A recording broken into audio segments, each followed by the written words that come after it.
We have one more speaker today, and before he comes up, I want to take this opportunity to thank publicly Robert Caudle for all your work here today. Robert, you've done a great job.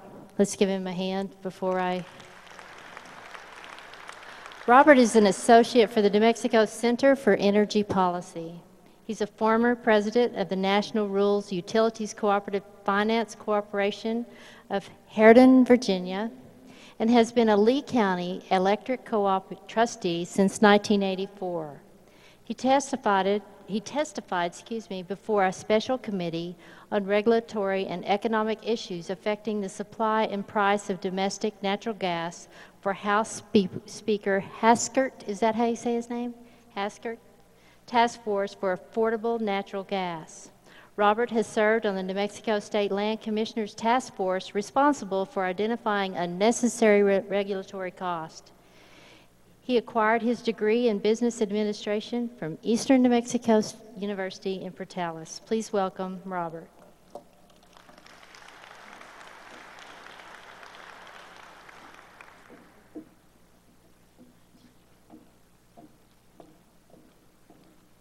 Thank you very much, Bethy.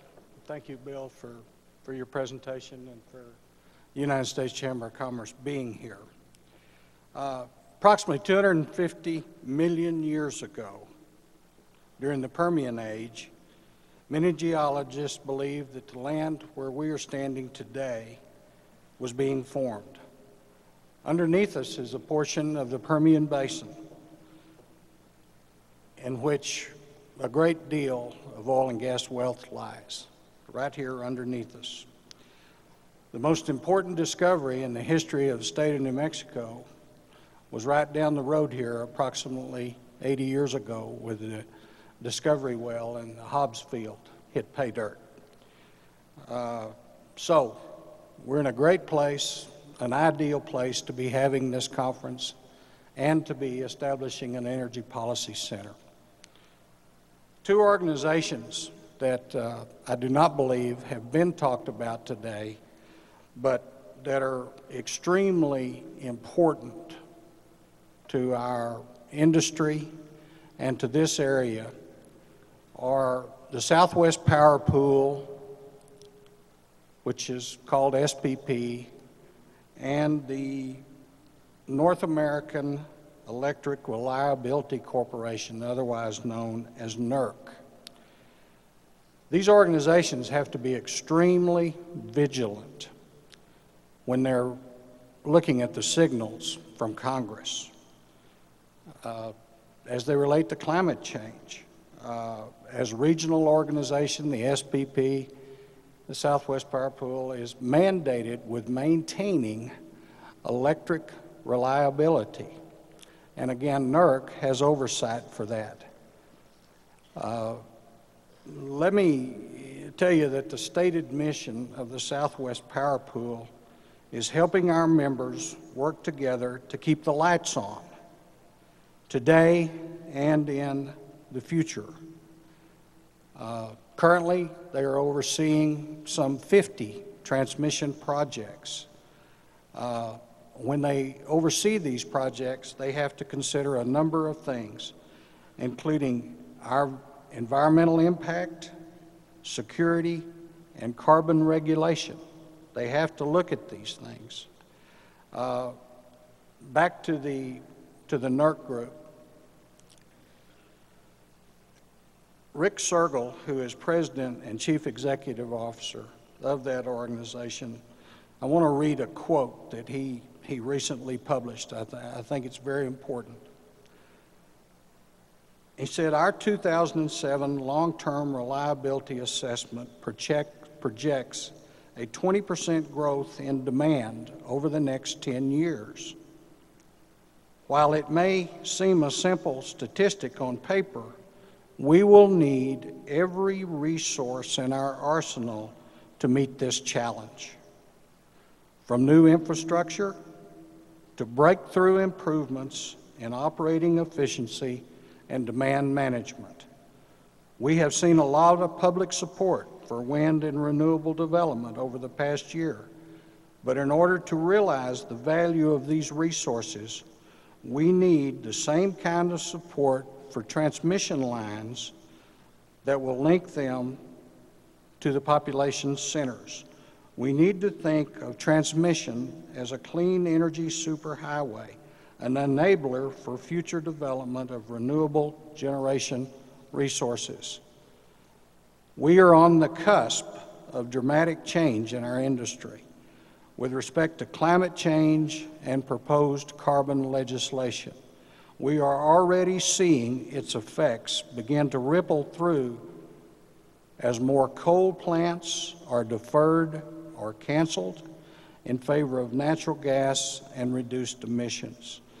In our mission to ensure reliability, you can rest assured that we will be actively engaged in this growing issue this year. Frankly, we are at the point where we must consider how to meet our obligations and maintain reliability without all of the infrastructure we need. We simply don't have enough time to solve many of our issues. Rather, we must learn how to manage load. This is very much an echo of what we've heard today. Most consumers still believe that clean energy and climate change will be relatively cheap. Ratepayers need to know that utilities will bill the cost of carbon tax and climate change to them. Eventually, technology will help ease this. In addition to today's presentation, Mr. Kovac authored a recent article in the Georgetown University Law Journal. This article is being published right now, yesterday, perhaps today. One of the things that it says in the article, it says, and I'm quoting, "Policymakers continue to ignore 5 fundamental realities about the global economic nature of climate change.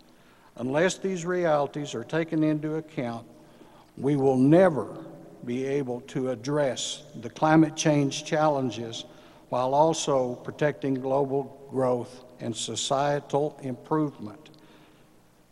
He listed 5 really important things, and I'm going to sum them up very, very quickly. First, we must determine a publicly acceptable way to replace fossil fuels. Many of the technology changes that are necessary to adapt to address climate change have not yet been fully developed.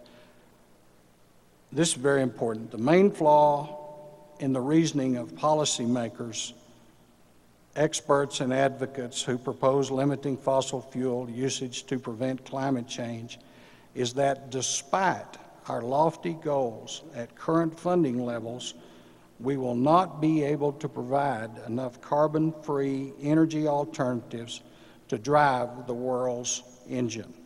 In other words, power our economies, create wealth, maintain our quality of life, and continue to move many parts of the world from poverty to a healthy lifestyle. Unless we address this issue prior to the imposition of climate policies, the world's nations will be making perhaps the most significant economic, social, and environmental decision facing mankind.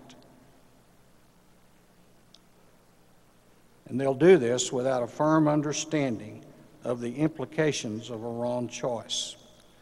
Secondly, Bill said, climate change is not the only reason to develop alternatives to fossil fuels. We need more and more energy to accommodate the growing needs. We're going to need all kinds of energy.